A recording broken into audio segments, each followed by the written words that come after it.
மச்சான் காலைல நியூஸ் பாத்தியா? ரங்கசாமின்னு ஒருத்தரை பட்டாக்சிலே நாய் கடிச்சு அப்படியே பட்டாக்சி. மச்சான் அவனுக்கு அவ்வளவுதானா மரியாதை?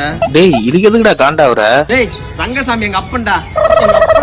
தூக்கமே வராது உனக்கு. மச்சான் இந்த வட சென்னையில ஒரு டயலாக் வரும் தெரியுமா? என்ன டைலாக் மச்சான்? அங்க பாருங்க. இது என்ன கோய் சுத்து மாதிரி கேஸ்டல கலகாரா? மச்சான் வந்து தரா. புஷ் பண்ணுங்க ஈஸியா இருங்க. எல்லாம் மோனிஷாலாம் செட் ஆகாதுடா. டேய் மச்சான் அந்த புடி போய்ட்டு வா. மச்சான் சும்மா ஏன்டா உன மொக்க பண்ணிட்டே இருக்க? டேய் சும்மா ஜாலியா விளையாண்டுட்டு இருக்கேன்டா லூசு. யாரும் கேக்குறேன்னு இப்படியே பண்ணிட்டு இருக்கடா. தப்புடா. என்ன தப்பு? மச்சான் நீ அவனை மொக்க பண்ணிட்டே இருக்கடா.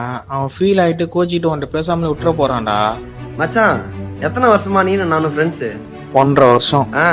நானும் அவனும் ஸ்கூல்ல இருந்து ஃப்ரெண்ட்ஸு. நான் அவனை இப்படிதான் போட்டு டார்ச்சர் பண்ணிக்கிட்டே இருப்பேன். அதுக்கு அவன் இப்படிதான் சமாளிச்சுக்கிட்டே இருப்பான். சின்ன வயசுல இருந்தே எங்களுக்கு அது ஒட்டிக்கிச்சு, பழக்கம் ஆயிடுச்சு. இப்ப மாத்த முடியாது. என்ன பண்ண சொல்ற? அதுக்காக ஃப்ரெண்ட்ஷிப் இல்லைன்னு ஆயிடுமா?